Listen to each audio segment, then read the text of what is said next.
Assalomu alaykum aziz birodarlarim. Videoni keng tarqalishi uchun like bosishni unutmang. Payg'ambarimiz sollallohu alayhi va sallam sababchi bo'lgan qilgan bilan barobardir deganlar. Inshaalloh bu sabab siz ham ajr va savoblarga ega bo'lasiz. Vassalomu alaykum va rahmatulloh. Akalar, opalar, bizni ham uyimiz bitishiga yordam beringlar. Umrbod duo qilib o'tamiz. Hammalarni kirib kelgan Ramazon oyidan bilan shu oyda shu bolalarga uychalikni boshladik. Mana ro'za kunlarida savob bo'ladi. Mana shu qizimga yordam beringlar, uylarini bitirishga. Uka, sizni oldingizmi? Meni orzuyim shu uyimiz bitib qolishi. O'zimiz uyimizda yashash.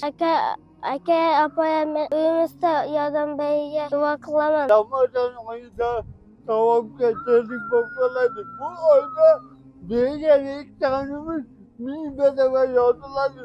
Shu uyga bitta git obedaynam jannatda uylar bo'ladi. Bitta git o'lchim. Bismillahirrohmanirrohim.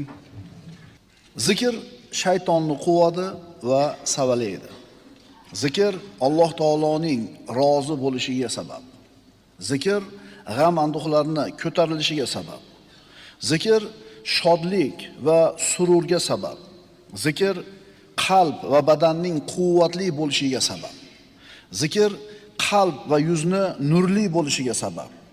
Zikr rizqning keng bo'lishiga sabab. Zikr mahobat, halovat va go'zallikka yetishga sabab. Zikr Alloh taoloning muhabbatiga sabab. Zikr Alloh yaqin bo'lishga sabab. Zikr ihson martabasiga yetishga sabab. Zikr Allohga qaytishni o'rgatadi. Zikr ma'rifat eshigini ochadi.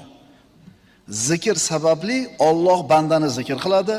Zikr qalbning tirik bo'lishiga sabab. Birodarlar, zikr Alloh taolo aytgan vala zikrullohi akbar. Allohni zikr qilishlik, Allohning zikri eng buyuk narsa. Zikr eng buyuk narsa. Qur'oni Karimda zikr 10 xil vajh bilan vorid bo'lgan. Bugun shularni o'qiymiz. Birinchisi, Alloh taolo zikr qilishga mutlaq va muqayyat buyurgan. Ikkinchisi, zikrning ziddi bo'lgan g'aflatdan qaytargan. G'aflatdan va unutishlikdan Alloh taolo siz bilan bizni qaytargan. Uchinchisi, najot va yutuqni zikrni ko'p va davomiy aytishga bog'lab qo'ygan. To'rtinchisi, ahli zikrlarni Alloh maqtagan. Ular uchun mag'firat bor, ular uchun jannat bor deyilgan. Beshinchisi, zikrga beparvo bo'lgan insonlar hasrat va nadomatda bo'lishlari xabar berilgan. Oltinchisi, banda Allohni zikr qilsa, Alloh shu bandani o'zi zikr qiladi. Yettinchisi, eng buyuk narsa bu Alloh taoloning zikri. Qur'onda shunday deyilgan: "Va la zikrullohi akbar." Allohning zikri hamma narsadan ulug'. Sakkizinchisi, Alloh taoloni zikr qilsagina inson Allohning oyatlaridan foydalanadi. To'qqizinchisi, Alloh taolo zikrni amallarning hammasiga qarina qilib qo'ygan. 10-si, zikr Alloh taoloning roziligiga sabab bo'ladi. Mana endi mana shu 10 ta vajhni, Qur'onda kelgan 10 ta vajhni bitta-bitta ko'rib chiqamiz.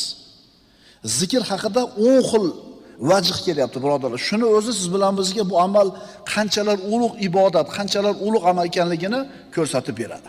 Birinchi vajh. Alloh taolo zikrga mutlaq va muqayyat suratda amr qilgan. Mutlaq amr. Ya ayyuhallazina amanu zkurulloha zikron kaseera. Ey mu'minlar, Allohni ko'p zikr qilinglar. Bu mutlaq amr.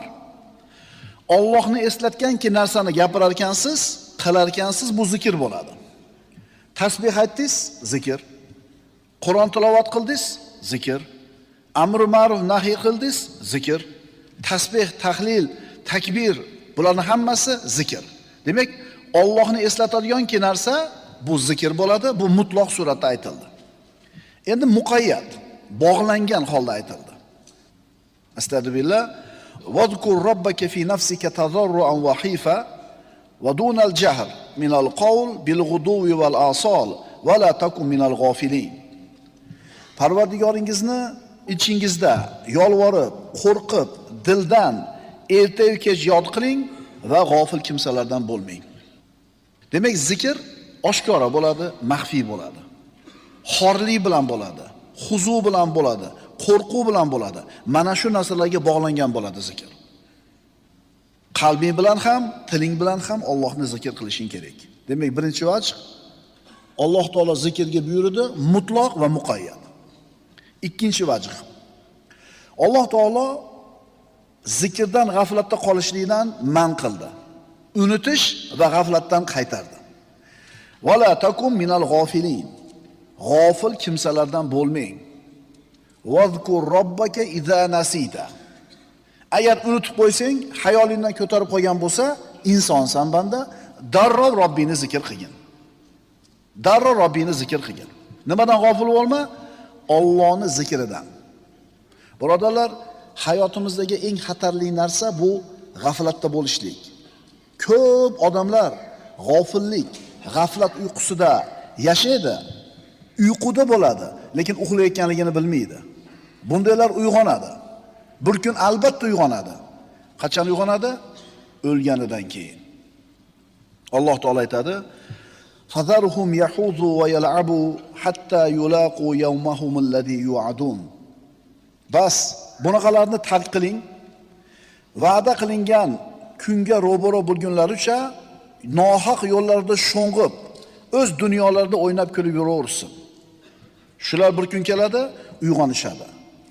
G'aflatda yashaganligini biladi, lekin vaqt o'tib ketgan bo'ladi.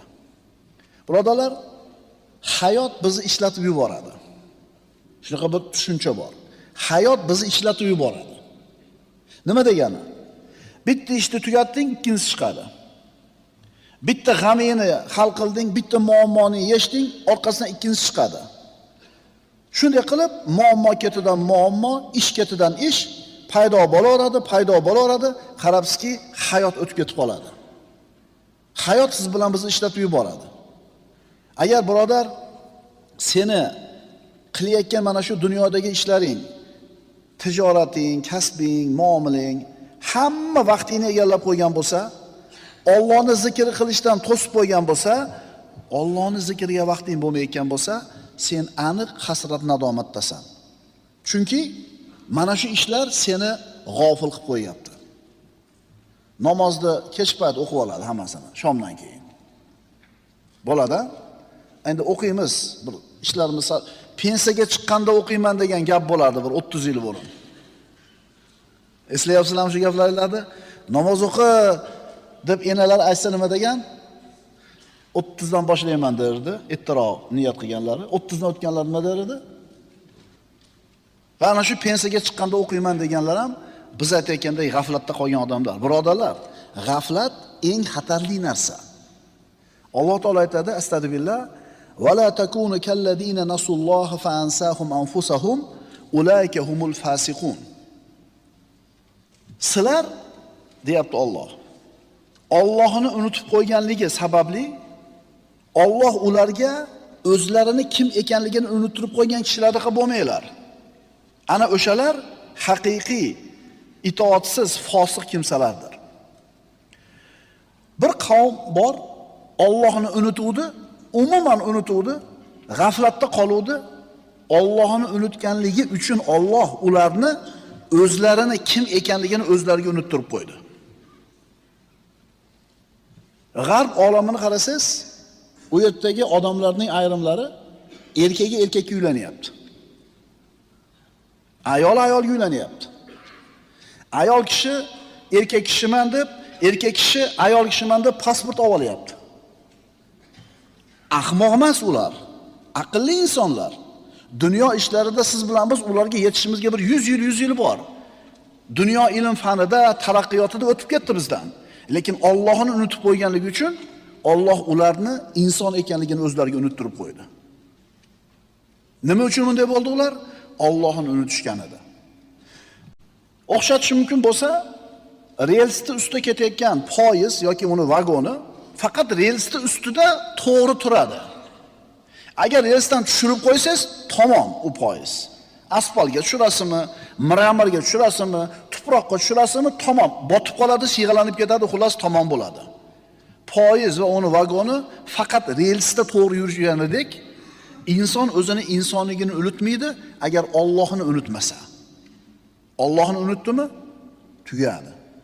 Birodarlar, Allohni unutganligi uchun ular Alloh ularni o'zlarini kim ekanligini o'zlariga unuttirib qo'ydi.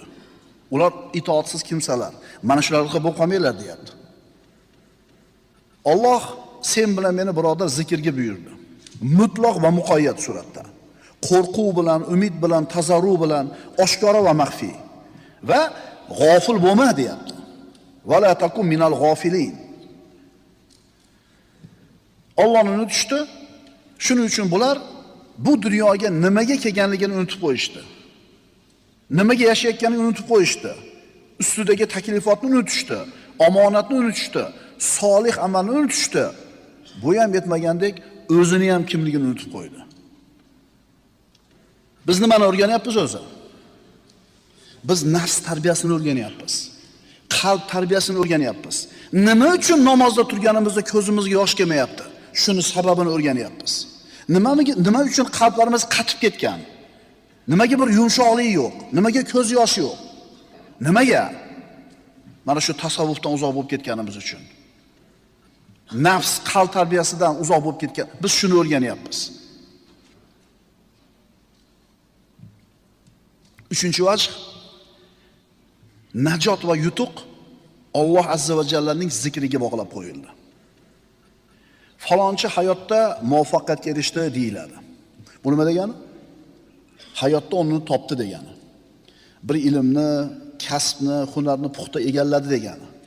Mana shu sababli jamiyatda topish tutish yaxshi bo'ldi, bekami ko'z yashadi, oila qurdi, farzandli bo'ldi, jamiyatda muvaffaqiyatga erishdi, yutuqqa erishdi, e'tiborga erishdi, hurmatga erishdi. Ha, bu dunyo maydonida bir odamni erishgan narsasi yutuq deyiladi. Dunyo maydonida bir yutuqqa erishdi deyiladi, lekin haqiqiy yutuq emas, birodarlar. Chunki bu aytilgan narsalar ilm, hunar, martaba, oila, pul Allohni tanimaganlarga ham berilyapti naryoqda, g'arb olamida. Biz aytayotgan yutuq faqat dunyo maydonida yutuq emas. Ha birodarlar, boylar, mansabdorlar, quvvat egalari dunyoda muvaffaqiyatga erishdi. Halolmi, harommi, biroda haqqimi, yo'qmi, nima bo'lganda ham bir narsaga erishdi. Ammo haqiqiy yutuq birodarlar, oxiratdagi yutuq, oxirat hayotidagi muvaffaqiyat. Agar mana shu joyda yutgan bo'lsangiz, haqiqiy yutuqqa muvaffaqiyatga erishdingiz.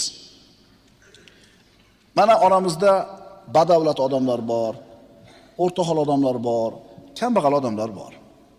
Boy deymiz, o'rtahol deymiz, kambag'al deymiz. Biz deymiz buni.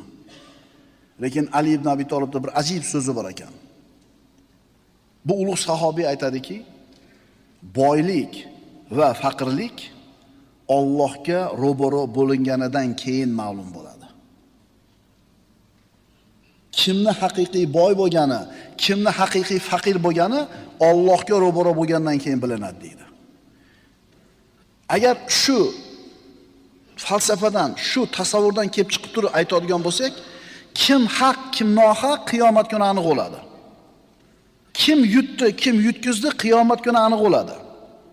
Kim haqiqiy aziz, kim xor qiyomat kuni aniq bo'ladi. Kimni past, kimni oliy ekanligi ham Allohga ro'baro bo'lgandan keyin ma'lum bo'ladi. Ungacha birodarlar, dunyoda aytyapmiz-da, ona yutdi, mana yutkizdi, ona oliy, mana past, mana boy, mana kambag'al deb. Haqiqiy kulgan qachon kuladi? Qiyomat kunidagi kulgu haqiqiy kulgu bo'ladi. Falyawmallazina amanu minal kuffari yadhakun. Bu dunyoda kofirlar musulmonlar ustidan kulyaptimi? Har narsasini aytib kulyapti, masxaralab. Alloh aytayapti, falyawmallazina amanu minal kuffari yadhakun. Endi bu kunda deydi, qiyomat kunida mo'minlar kofirlarning ustidan kuladi deydi. Ana shu kulgi haqiqiy kulgi bo'ladi. Alloh ana shu kulgida kulishlikni hammamizga nasib qilsin. Agar ikki dunyoda yutuqqa erishishni istasang, haqiqiy saodatli, baxtli insonlardan bo'lishini xohlasang, birodar, Allohni ko'p zikr qil. Hatto dushmanga ro'baro bo'lganingizda, dushmandan g'olib bo'lish uchun ham Allohni ko'p zikr qilishingiz kerak. Astagfirullah. Ya ayyuhallazina amanu idza laqitum fi'atan fathbutu wazkurulloha katiran la'allakum tuflihun. Ey mu'minlar, agar dushman toifaga ro'baro bo'lsanglar, jang maydonida dushman qo'shiniga ro'baro bo'lsanglar, sobit turinglar va Allohni ko'p zikr qilinglar, shoyat g'alabaga erishsanglar. Shoyat g'alabaga erishsanglar, yutuqqa erishsanglar. Nima qilsanglar yutuqqa erishasizlar? Allohni ko'p zikr qilsanglar. Mo'g'ul tatar balosi bu insoniyatning ustiga kelgan. Xususan musulmon ummatiga balo bo'lib keldi. Ya'juj Ma'juj mashlarmikin degan xayol kelib qoldi odamlarning kallasiga. Mo'g'ullarni yengib bo'lmaydi degan tasavvur kelib qoldi odamlarning kallasiga. Ana shu mo'g'ullarni shavkatini sindirgan, ularni ayni Jolut ma'rakasida mag'lub qilgan musulmon sultonlari, Sulton Bebars, Sayfuddin Qudus. Ana shu hal qiluvchi ayni Jolut ma'rakasida jang bo'lishdan avvalgi kechada, jangdan avvalgi kechada bu muzaffar qo'shin nima bilan mashg'ul bo'ldi, bilasizlarmi? Mana shu ulug' sultonlarning pirlari, ustozlari qo'shinni kechasi bilan Allohga duo iltijo qilib, kechasi bilan zikr bilan band bo'lishini buyurdi. Qo'shin shunday qildi. Qo'shin uxlamadi, kechasi bilan zikrda bo'ldi, iltijo qildi, ko'p zikrda bo'lishdi. Natija qanday bo'ldi? Alloh azza va jalla bu sultonlarga, bu musulmon lashkariga g'alabani berdi. Va la zikrullohi akbar. Allohning zikri hamma narsadan buyuk dedimi Alloh? Shuning uchun Allohni ko'p zikr qilinglar, shoyat g'olib bo'lsanglar hamma ishda. Allohni qalbingda zikr qil birodar. Tilingda zikr qil birodar. Odamlarga eslat Allohni. Qanaqa majlisda o'tirma, yig'in bo'lsa Allohni zikr qilishlik kerak. Agar shunday qilsang, qalbing xotirjamlikka to'ladi. Atrofingdagilarni chehralari ochiladi. Sendan xursand bo'lishadi. Agar dunyoni zikr qilsang, odamlar atrofingda o'tirmay tarqaydi. Chunki dunyodan Alloh taolo hammaga ulushni har xil berganda, dunyo matohidan ulush har xil berilganda, ammo Allohning zikriga hammaning imkoniyati teng. Vazkurulloha katiran la'allakum tuflihun. Va doim Allohni yod etingiz, shoyat najot topursiz. Nimani gapirdik? Alloh taolo zikrni mutlaq va muqayyat qilib buyurdi. Ya'ni mutlaq zikr qilishimiz kerak va muqayyat zikr qilishimiz kerak. Ikkinchi vajh nima bo'ldi? Unutish va g'aflatdan Alloh taolo qaytardi. Uchinchi vajh. Najot va yutuqni Allohning zikriga bog'lab qo'ydi. Inson Allohni zikr qilar ekan, albatta yutuq va g'alabaga erishadi. Zikr qalbni g'aflat uyqusidan uyg'otadi. Ma'rifat mevalarini beradi. Zikr mo'minni Robbisiga yaqin qiladi. Zikr qul ozod qilish va nafaqalarga teng bo'lgan ibodat. Zikr shukrning boshidir. Allohni zikr qilmagan inson Allohga shukr keltirmagan inson bo'ladi. Zikr qalbdagi qasovatni, qattiqligini ketkazadi. Qalbni yumshatadi. Zikr ne'matlarni jalb qiladi. Zikr baloyi ofatlarni daf qiladi. Zikr etgan bandaga Alloh taoloning va farishtalarning salovati bo'ladi. Zikr bandaga Alloh va farishtalarning salovatini jalb qiladi. Alloh zokir bandalarini maqtaydi. Doimiy zikrda yurgan inson jannatga kulgan holida kiradi. Zikr ibodat qilishdagi eng katta yordamchidir. Zikr bandadagi quvvat va g'ayratning sababidir. Jannat hovlilari zikr bilan bino qilinadi. Zokir zikrdan to'xtasa, farishtalar ham jannatdagi hovlini bino qilishni to'xtatishadi. Farishtalar zokir uchun istig'for aytishadi. Birodarlar, zikr manzilatini o'qiyapmiz. Qur'oni Karimda zikr 10 xil vajhda kelgan dedik, 9-vajhga keldik. 9-vajh.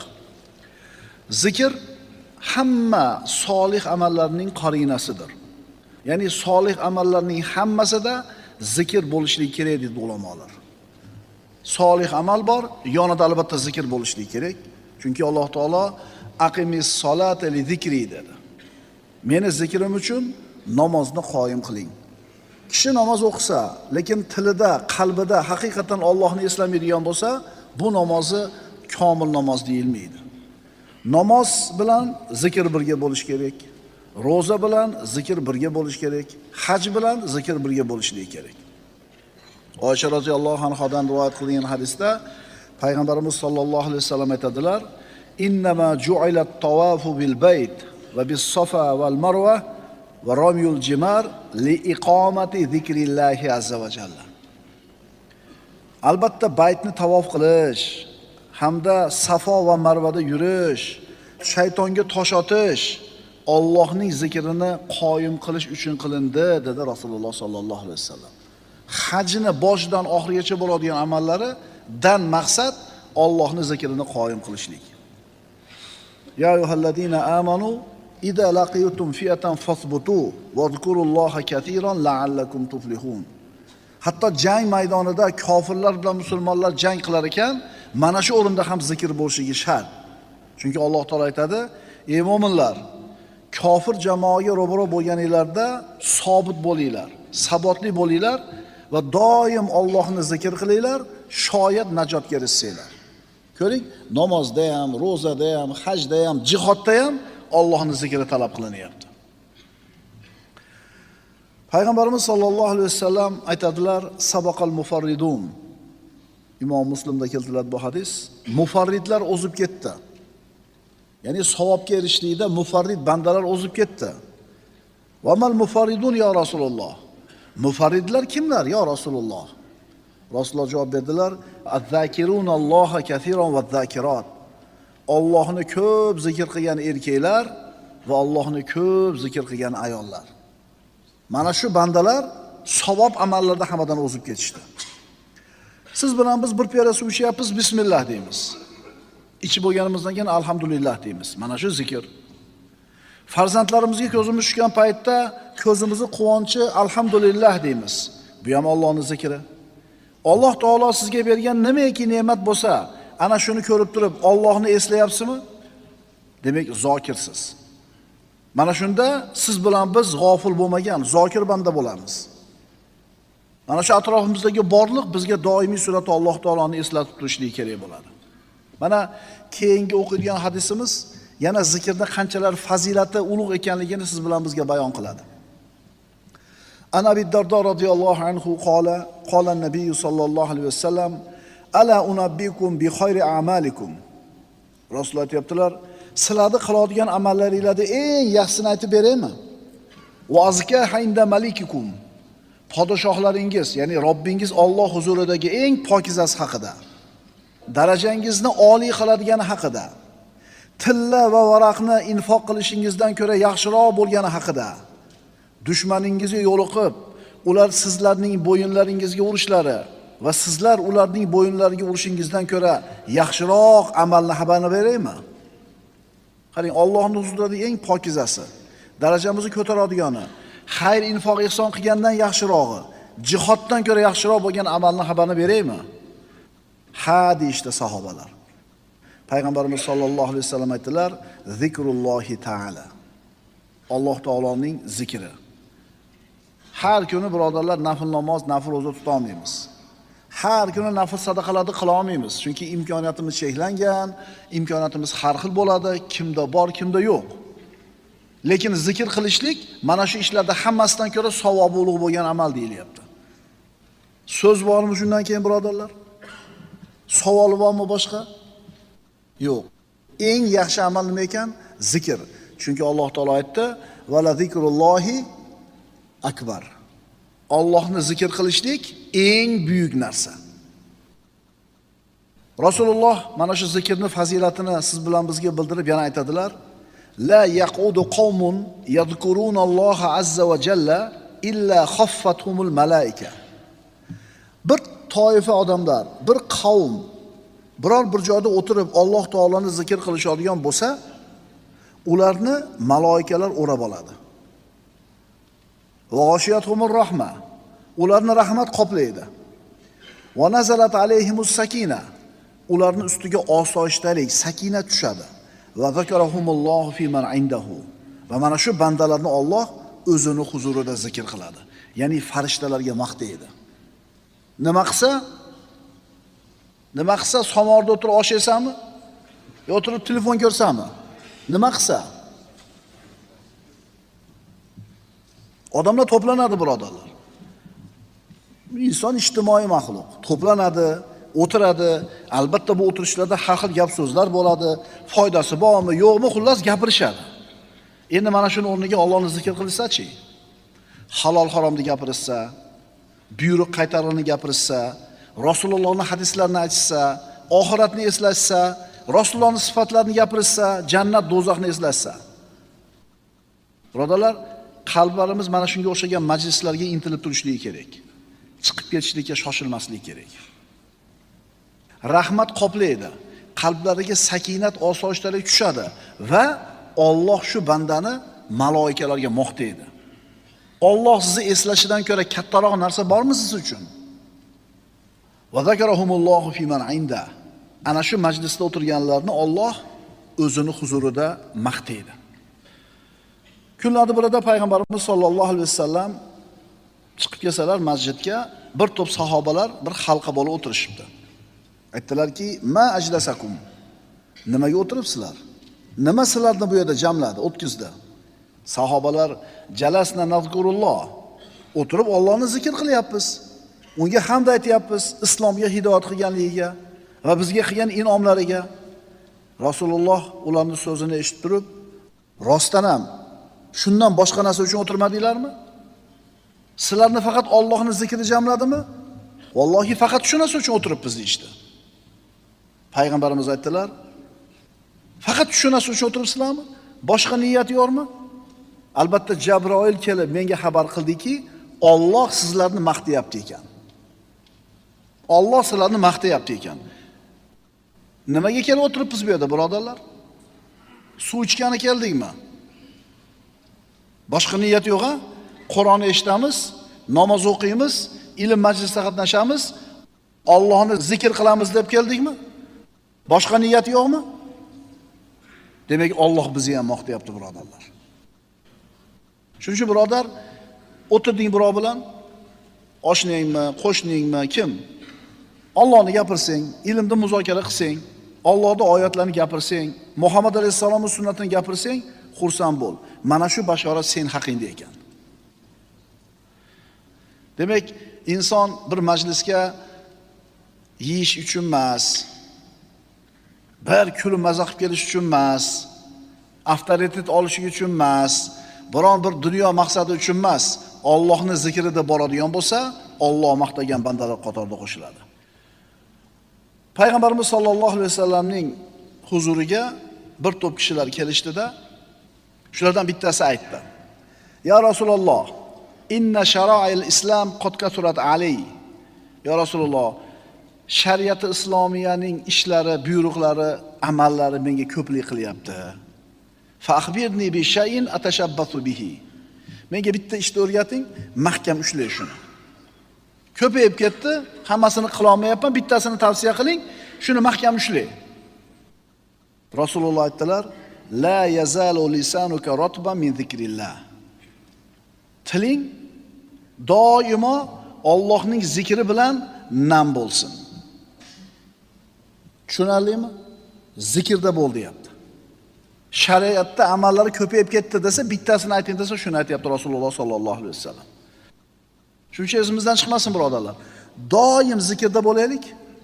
Alloh jonimizni olayotganda ham zikrda bo'lamiz. Chunki inson nima bilan yashagan bo'lsa, nima bilan hayotini o'tkazgan bo'lsa, Alloh shuni ustida uni jonini oladi. Agar bir banda taqvoda, itoatda, ibodatda yashagan bo'lsa, jonini olayotganda ham shu holatda bo'ladi. sajdada turganida jonini oladi. Tahorat qilayotganda jonini oladi. Tilovat qilayotganda jonini oladi. Ilm majlisida turganda jonini oladi. Bir onaxonni aytib berishgan edi, tahorat qilib o'tirib, 70 dan o'tgan, tahorat qilib o'tirib, shunday suyanib qolyapti deydi. Borsa, Alloh taolo omonat topib qo'yibdi. Tahorat ustida ketdi. Bir shayx minbarda o'tirib masjidda dars beryapti-da, gapirib turib, bosh aylanib ketib, og'ib ketib, to'g'rilab oldida, ikkinchi marta gapirayotganda dars aytib o'tirgan joyida Alloh taolo jonini olib qo'ydi.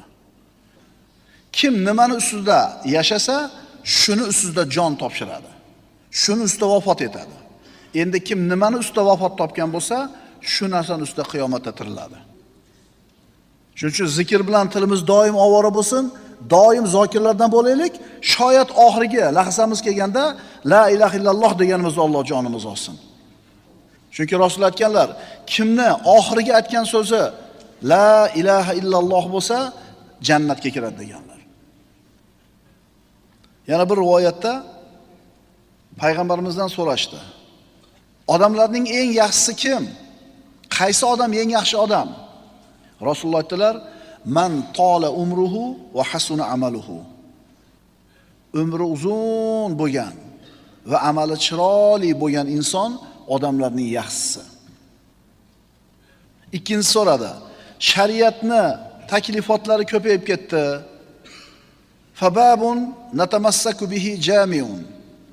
Ikkinchisi aytdiki, bizga bir bobni eshigini ko'rsating, uni mahkam ushlaylik, u hamma yaxshiliklarni jamlovchi bo'lsin. Hamma yaxshilik bo'lsin, bitta eshikni ko'rsating, shuni mahkam ushlaymiz. Rasululloh aytdilar: "La yazalu lisanuka ratban min zikrillahi ta'ala." Tiling doim Allohning zikri bilan nam bo'lsin. Birodarlar, namoz uchun tahorat qilish kerak. Yiqilib turish kerak. Qiblaga qarash kerak, vaqt kerak. Ro'za uchun ham ma'lum bir xatti-harakatlar kerak, sharoitlar kerak. Haj uchun, umra uchun, boshqa amallar uchun. Lekin zikr uchun, birodarlar, bu narsalar kerak emas. Zikrning muayyan vaqti yo'q. Xohlang o'tirib ayting. Xohlang yurib ketayotib ayting. Xohlang yotib olib ayting. Faqat ayting zikrni. Chunki sabaqal mufarridun. Mufarridlar o'zib ketishdi. Savobli amallarda. Kimlar edi ular? Allohni ko'p zikr qilgan erkaklar bilan ko'p zikr qilgan. Sen birodar qilishing mumkin bo'lgan eng ulug' amal bu Allohning zikri. Sen Allohni zikr qilding, demak Allohga bog'landing. Mana shu bog'lanish, Allohga bog'lanishlik. Hamma ibodatlarning cho'qqisi. O'zi hamma amallarimizdan maqsad Allohga bog'lanish. Zikrdan maqsad ham Allohga bog'lanish. Namozdan maqsad Allohga bog'lanish. Hajdan maqsad Allohga bog'lanish. Ro'zadan maqsad Allohga bog'lanish. Zakotdan maqsad Allohga bog'lanish. Ko'zni haromdan tiyishdan maqsad nima? Allohga bog'lanish. Halol haromda ajratishlikdan maqsad ham Allohga bog'lanish. Hamma ishlarimizdan, hamma ibodatlarimizdan ko'zlangan yagona maqsad Allohga bog'lanish. Endi sen zikr qildingmi? Demak Allohga bog'landing. An ibn Amrin qala qultu ya Rasululloh ma g'animatu majlisi zikr. Abdulloh ibn Amrdan u kishi aytadi: "Ya Rasululloh, zikr majlisining g'animasi nima? Zikr majlisining mukofoti nima?" Rasul aytdilar: "G'animatu majlisi zikri al-janna." Zikr majlisining mukofoti jannat. Bir odam bilan muomala qilding, qarasang, oliyjanob inson ekan. Undan vafoni ko'rding, hayoni ko'rding, omonatdorlikni ko'rding, muloyimlikni ko'rding, rahmatni ko'rding. Bir ajoyib odam ekan. Bu nimani belgisi? Bu qanaqa inson? Nima uchun unda bu sifatlar bor, bilasizmi? Demak, bu kishini Allohning zikri bo'ladigan ilm majlisi bor. Zikr majlisidan ulushi bor. Ilm majlisidan ulushi bor. Uni ilm majlisi bor. Ana shu joyda u Allohga tez-tez bog'lanib turadi. Halol haromni taniydi. Qalbini tarbiyalaydigan suvni ichadi. nafsini tarbiya qiladi. Alloh va Rasuli rozi bo'ladigan ilm majlisidan chiqqan odam muloyim bo'ladi, kechirimli bo'ladi, kichik fe'l bo'ladi, chunki Allohga bog'lanib chiqdi-da u. Allohga bog'langan qalb mutakabbir bo'lmaydi. Aqulu qawli hada va astaghfirulloh li va lakum. Assalomu alaykum va rahmatullohi ta'ala va barakatuh.